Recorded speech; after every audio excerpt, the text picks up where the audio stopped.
माढा मतदारसंघामध्ये मी गेली कित्येक वर्ष यशवंत सेनेचा प्रदेश संघटक या नात्यानं तळागाळामध्ये धनगर समाजामध्ये काम केलेलं आहे आणि त्याच अनुषंगाने मी शरदचंद्र पवार साहेबांच्याकडं ही उमेदवारी माढा लोकसभेसाठी मागितलेली आहे। पवार साहेबांनी यापूर्वीच विधान केलं आहे की धनगर समाजाला माढा लोकसभेची उमेदवारी मी देणार आहे आणि त्या अनुषंगानं मी सर्व विधानसभा क्षेत्रातील लोकांची गाठीभेटी घेतल्या। त्याच्यामध्ये सांगोल्याचे बाबूराव गायकवाड भाऊ असतील, बाबासाहेब देशमुख असतील जे शेकापचे आहेत आणि त्याचबरोबर सोलापूर जिल्ह्याचे जिल्हाध्यक्ष काकासाहेब साठे असतील, याबरोबर करमाळ्याचे माजी आमदार जे नारायण आबा पाटील आहेत,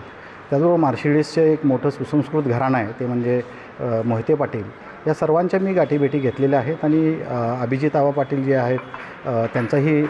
सहकार्य याच्यामध्ये आहे, त्यांच्याही भेटीगाठी झालेल्या आहेत आणि त्या अनुषंगानं मला खात्री आहे की धनगर समाजाचा उमेदवार देणार असं पवारसाहेबांनी बोलल्याप्रमाणे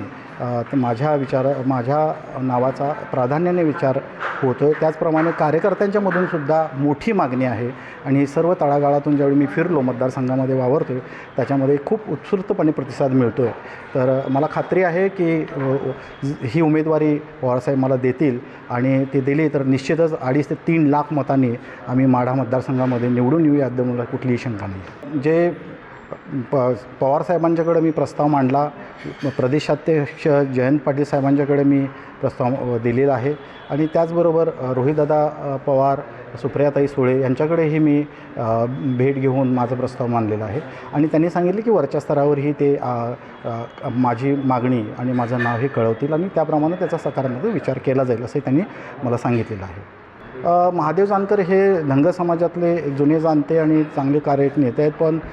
पवारसाहेबांनी त्यांना सांगितलं की रासपला हा मतदारसंघ मी सोडणार आहे। त्याच्यामुळं सुरुवातीची काळातली जी चर्चा होती ती माझ्या नावाबद्दल मागे पडली होती, पण जानकर महायुतीमध्ये गेले हे आता या 2 दिवसातली घटना आहे आणि त्याच्यामुळं पुन्हा एकदा धनगर समाजातल्या ज्या नावांचा विचार सुरू झाला आणि त्याच्यामध्ये मी पूर्वीपासूनच संपर्कात असल्यामुळे तो माझ्याही नावाचा विचार प्राधान्याने सुरू आहे। अर्थात यशवंत सेनेमध्ये मी वर्षानुवर्षे धनगर समाजामध्ये काम केलेलं आहे, पण महाविकास आघाडीमध्ये त्याचा एक सहानुभूतीने विचार होतो, त्यामुळे मला खात्री आहे की ही जागा मलाच मिळेल आणि